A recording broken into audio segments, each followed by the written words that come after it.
Hello friends, welcome back to my channel.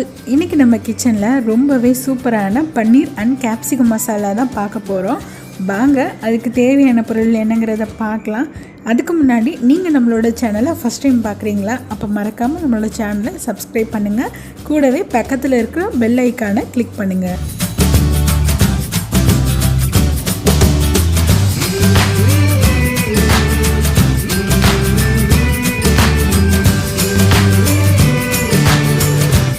இதுக்கு 200 gram போல் பன்னீர் cut பண்ணி வச்சுருக்கிறேன்.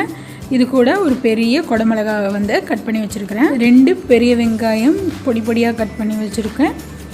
3 மீடியம் சைஸு தக்காளி, 2 ஏலக்காய், ஒரு 3 இல்லைன்னா 4 முந்திரி, அந்த திக்னஸ்காண்டி டேஸ்ட் நல்லா கொடுக்கும். அப்புறம் ஒரு 6 பல்லு போல் பூண்டு.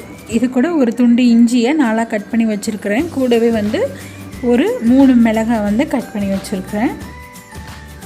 இப்போ ஒரு பேனில் கொஞ்சமாக எண்ணெய் விட்டுட்டு இது கூட 2 ஏலக்காய் எடுத்து வச்சுருக்கோம் இல்லையா, அதை போட்டு நல்லா வறுத்து எடுத்துடலாம். வறுத்தோன்னே இது கூட 2 மீடியம் சைஸ் வெங்காயம் கட் பண்ணி வச்சுருக்கேன் இல்லையா, அதையும் போட்டு ஒரு நிமிஷத்துக்கு நல்லா வதக்கி விட்டுடலாம்.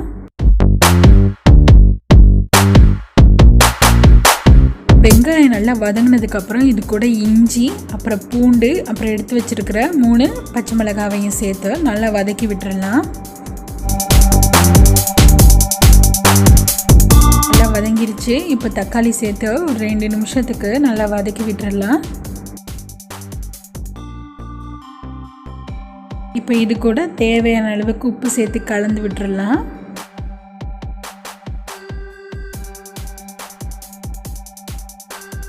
இதில் ஃபைனலாக முந்திரி பருப்பு சேர்த்து நல்லா மிக்ஸ் பண்ணி விட்டுறலாம். இப்போ இது ரெடி ஆயிடுச்சு. ஸ்டவ் ஆஃப் பண்ணிடலாம். இப்போ இது ஆறுனது மிக்ஸி ஜாருக்கு மாற்றிட்டு நல்லா அரைச்சி எடுத்துடலாம்.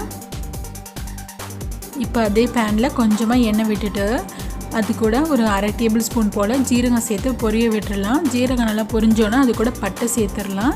பட்டை 2 போல் காஞ்ச மிளகாவை சேர்த்து மீடியம் ஃப்ளேமுக்கு மாற்றிட்டு நல்லா ஃப்ரை பண்ணி விட்டுடலாம்.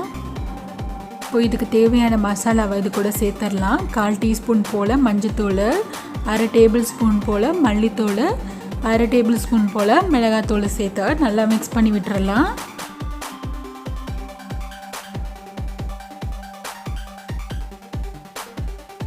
இது கூட கலருக்காக ஒரு 1/4 டீஸ்பூன் போல் காஷ்மீர் மிளகாத்தூள் சேர்த்து நல்லா மிக்ஸ் பண்ணி விட்டுக்கிறேன். மசாலாலாம் நல்லா ரெடியானதும் இது கூட நம்ம கட் பண்ணி வச்சுருக்கிற கேப்சிகம் சேர்த்து ஒரு நிமிஷத்துக்கு நல்லா வதக்கி விட்டுறலாம்.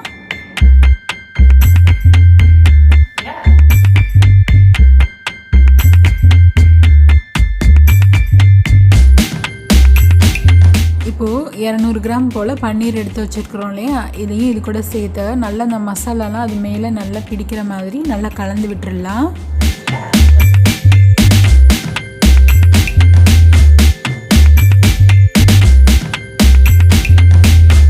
நம்ம வதக்கி அரைச்சி வச்சுருக்குறோம் இல்லையா, அந்த பேஸ்ட்டை வந்து இது கூட கலந்து நல்லா ஒரு நிமிஷத்துக்கு நல்லா கிளறி விட்டுடலாம். அரைச்சி எடுக்கும்போது மிக்சியில் கொஞ்சமாக 1/2 கிளாஸ் போல் தண்ணி சேர்த்து கலந்து வச்சுருக்கிறேன். அதையும் இது கூட சேர்த்து நல்லா மிக்ஸ் பண்ணி விட்டுடலாம் ஒரு நிமிஷத்துக்கு.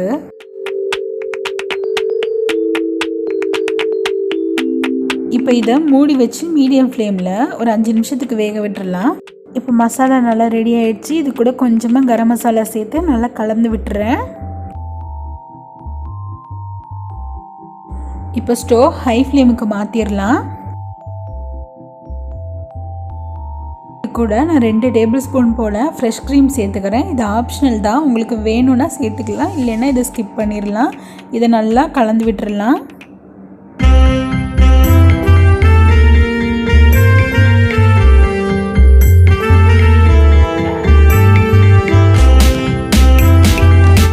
இப்போது ஸ்டவ் மீடியமுக்கு மாற்றிட்டு நான் கொஞ்சமாக கசூரி methi வந்து சேர்த்துக்கிறேன். இது ஒன்றும் இல்லை, வெந்தயக்கீரை தான். இதை ஃபைனலாக நம்ம சேர்த்துக்கிட்டோன்னா ரொம்பவே வாசனையாக இருக்கும். இதை நல்லா மிக்ஸ் பண்ணி விட்டுடலாம். இது கிரேவி ரெடி ஆகிடுச்சு. இப்போ ஸ்டவ் ஆஃப் பண்ணிடலாம். அவ்வளோதான் ஃப்ரெண்ட்ஸ், நம்மளோட சூப்பரான பன்னீர் கேப்சிகம் மசாலா வந்து ரெடி ஆகிடுச்சு. இதை உங்களுக்கு பிடிச்சமான சப்பாத்தி, ரோட்டி இது கூட வந்து சர்வ் பண்ணி என்ஜாய் பண்ணுங்கள்.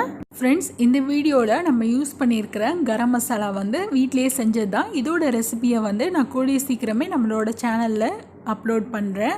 நம்ம வீட்லேயே வறுத்து அரைச்சி வச்சுட்டோன்னா அதை கொஞ்சமாக யூஸ் பண்ணாவே போதும், அவ்வளோ வாசனையாக இருக்கும். ஃப்ரெண்ட்ஸ், உங்களுக்கு இந்த வீடியோ பிடிச்சிருந்துச்சுன்னா லைக் பண்ணுங்கள், ஷேர் பண்ணுங்கள், மறக்காமல் நம்மளோட சேனலுக்கு புதுசுனா சப்ஸ்கிரைப் பண்ணுங்கள். தேங்க்யூ.